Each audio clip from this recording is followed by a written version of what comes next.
والذين اجتنبوا الطاغوت أن يعبدوها وأنابوا إلى الله لهم البشرى فبشر عبادي الذين يستمعون القول فيتبعون أحسنه أولئك الذين هداهم الله وأولئك هم أولو الألباب.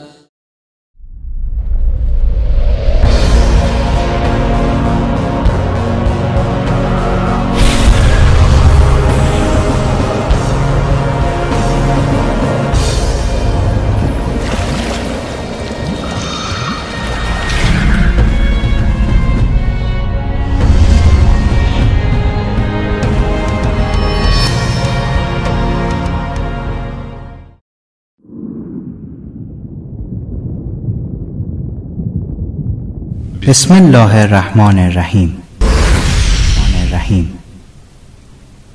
با خود گفتم چگونه امکان دارد که دین کامل اسلام 1000 و اندی سال بدون خلیفه الهی و امام منصوب پابرجا باشد؟ مگر خداوند در قرآنش نفرمود که وجود خلیفه و حاکمی منصوب از من خودش باعث کمال و تمام دین می شود و اگر این خلیفه نباشد دین مورد رضای من نخواهد بود. اليوم يئس الذين كفروا من دينكم فلا تخشوهم واخشون اليوم أكملت لكم دينكم وأتممت عليكم نعمتي ورضيت لكم الإسلام دينا. به خودم گفتم خب درست است، اما امام حاضر است و از دنیا نرفته است. باز قانع نشدم، چون ندایی درونم می گفت مگر فایده امام غایب چیست؟ امامی که نتواند در مقام پاسخگویی مردم در احکام و عقاید باشد چگونه میتواند وجه اکمال دین و سبب مرضی شدنش پیش خدا باشد؟ یه اعتقاد داره که حجت زنده‌ای باید در هر زمان باشه و هیچ موقع و هیچ زمانی خالی از حجت نیست و در روایات زیادی داریم که اگر حتی در زمین 2 نفر انسان زندگی بکنن احدهم الحجه، یکی از اون 2 نفر حجته، چون او هست که به هر حال حجت خدا بر زمین و عذری رو بر کسی دیگه برای بندگی نکردن، برای دیندار نبودن باقی نمیگذاره. کسی دیگه نمیتونه بگه من راه نداشتم، راهنما نداشتم، دین رو نمیشناختم، کسی نبود دستگیری از من بکنه، گمراه شدم.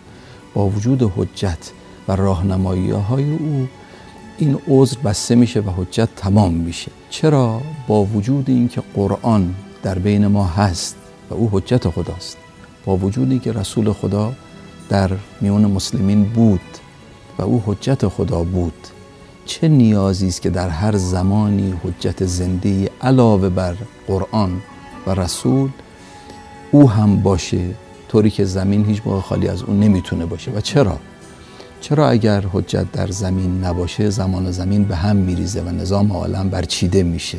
این حجت کی هست و چه خصوصیاتی داره؟ حجت زمان ما چه صفاتی داره؟ آیا ما میتونیم با این حجتی که در این زمان هست ارتباط برقرار بکنیم؟ اگر نمیتونیم و در دسترس ما نیست، چه فایده ای؟ حجتی که غائب هست و در دسترس نیست، چه فایده ای؟ آری، اگر 2 نفر در زمین باشند یکی از آنها امام و حجت الهی است تا دیگری به خدا نگوید که او را بدون حجت رها کرده است. اما آیا این عاقلانه نیست که در زمان غیبت هم می توانیم علیه خدا این حرف را بزنیم که بدون حجت رهایمان کرد و ما را واگذار به غیر از امام و حجت الهی یعنی علما کرده است؟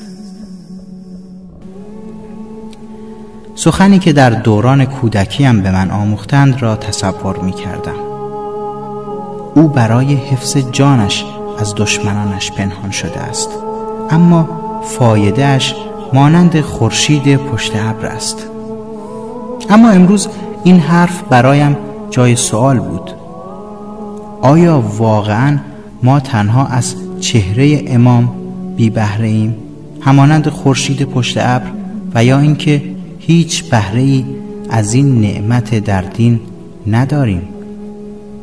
حفظ جان امام اما بدون ارتباط با مردم و بیان احکام و عقاید چه ارزشی دارد؟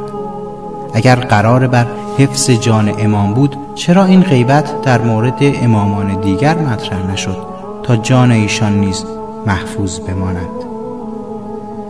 آیا خدایی که دین را برای مردم و هدایتش فرستاد و خلیفه خود را لازمه تمامیت این دین دانست، نمیتواند برای هدفش جانش را حفظ کند؟ چرا غیبت صغرا استمرار نیافت تا مردم با واسطه از امامشان بهره ببرند و در مشکلات و حوادث به راویان و سفرای آن حضرت رجوع کنند؟ آیا علت این غیبت و عدم دسترسی به بزرگترین نعمت الهی و هدف خلقت الهی صرفاً به خاطر حفظ جانش بود؟ چرا امام مهدی علیه السلام قبل از رفتنش و غیبتش به شیعیان وصیت و سفارشاتی نداشته است؟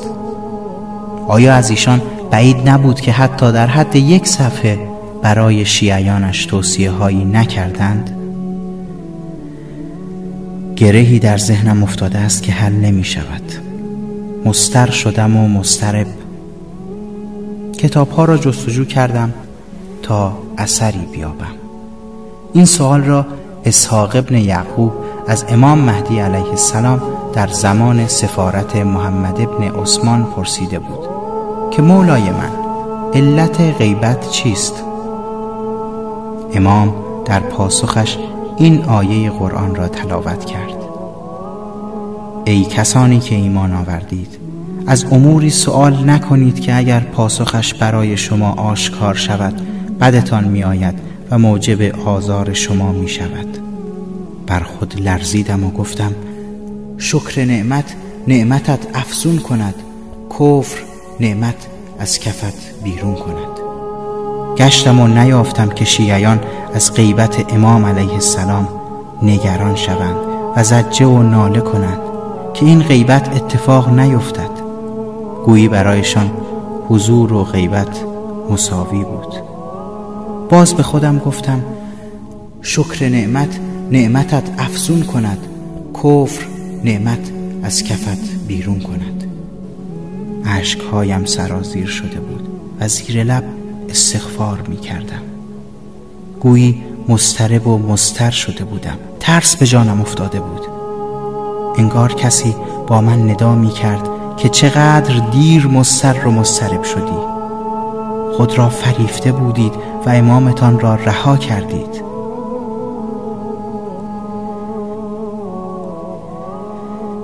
حتما دیده اید که در روایات متعدد فرمودند که دینداری در زمان غیبت امام بسیار سخت است، مانند کشیدن دست بر گیاه خاردار یا نگه داشتن آتش در دست.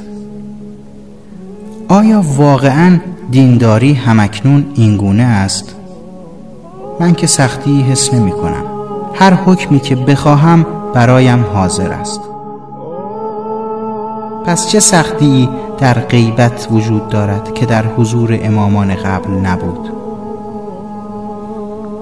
نکند نبود امام باعث سرگردانی ما در بیابان دین شده است و اعمال ما بوی حقیقت ندهد؟ با خود گفتم: این که تا به حال به ما می گفتند که احکام رساله های عملی مجزی و مکفی است، حقیقتاً مکفی است؟ آیا اصل و ریشه دین همین احکام بوده است؟ مرجع تسبیحات اربعه میگه 3 تا بگو یا یکی بگو. مرجع الکل صنعتی رو پاک میدونه یا پاک نمیدونه؟ مرجع خون زرده تخم مرغ رو پاک میدونه یا نمیدونه؟ الان اگر یکی از مراجع بگن نماز صبح واجب نیست، نصف مردم مقلد میشن. به ما آموختند که اگر برای حضور امام مضطر شویم او خواهد آمد. آیا این حرف به این معنا نیست که نبود اضطرار و نبود معرفت به جایگاه و قدر امام در دین باعث غیبتش شده است؟ اگر امام برای مصلحتی مثل حفظ جانش غایب شده اند، پس اضطرار من چه مشکلی از این مصلحت حل می کند؟ اگر این اضطرار به وجود امام از ابتدا وجود داشت، به چه دلیلی ایشان باید غایب می شد؟ انگار نه تنها اضطراری به وجود ایشان حس نمی شود، بلکه احتیاجی نیز دیده نمی شود.